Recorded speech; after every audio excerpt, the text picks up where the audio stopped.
This video is going to differentiate the terms genotype, phenotype, and genome. Now, you might have heard these terms before in, maybe a biology class or some other class at some point, but maybe you memorize them, you don't quite remember exactly what they meant. And so we are talking about DNA, we're talking about genes, we're talking about the codes for building life, the code for protein synthesis, essentially. Now, your genotype is your individual genetic inheritance. It's your genetic potential, because not all genes are expressed.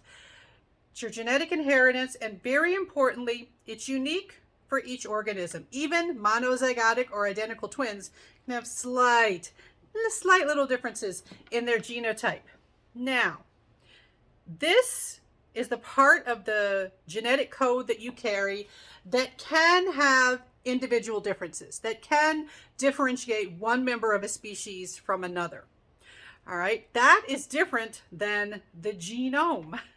The genome is the full set of genes that you carry. And some of those are not different from one individual to another. A very tiny bit of our genome includes the genotype, the stuff that can be different, that can set us apart as individuals. Not only is much of our genome similar with other human beings, we are actually remarkably similar with other species too. So two random human beings compared, right? Two random human beings have 99.5% similarity in their genome. So the genotype, the part that allows for individuality, for individual differences, that's a tiny portion of the genome. Now, so two human beings, no matter what race they are, no matter where they are in the world, because we tend to think that these things, make us more different than they actually do. 99.5% similarity in the genome. Now, what about our closest relatives in the animal kingdom? What about the great apes? Humans and chimpanzees. Chimpanzees are a member of the great apes. They're considered our closest relatives, kind of like our cousins in terms of species relatedness in the animal kingdom. Humans and chimpanzees. How similar are you to a chimpanzee in terms of those genes that you're carrying?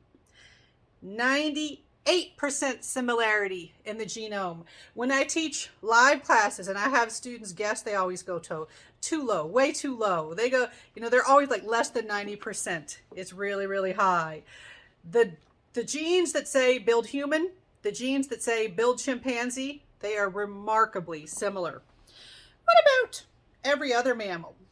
What about a squirrel? How similar are you to a squirrel in terms of the genome? 90%. Still pretty dang high, huh? All right, so that's the difference between a genotype and a genome. Genome, it's all of that genetic code, even the stuff that is exactly the same from one individual to another.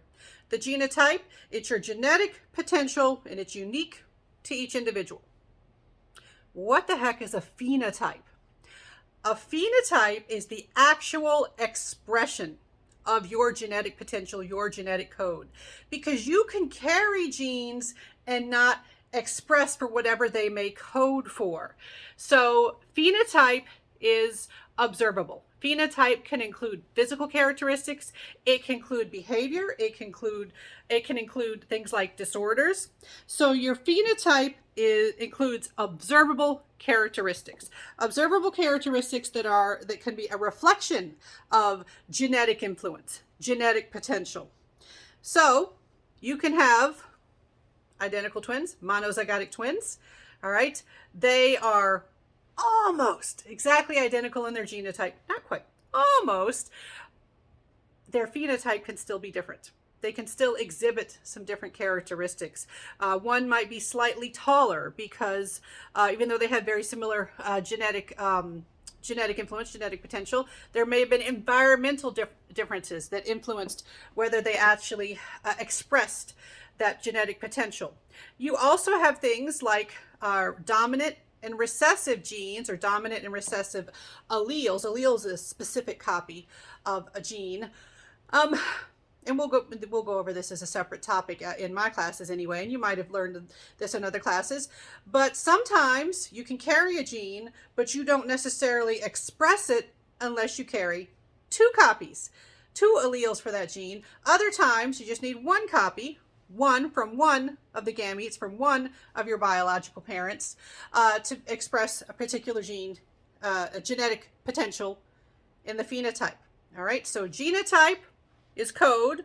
It's the code that allows for individual differences.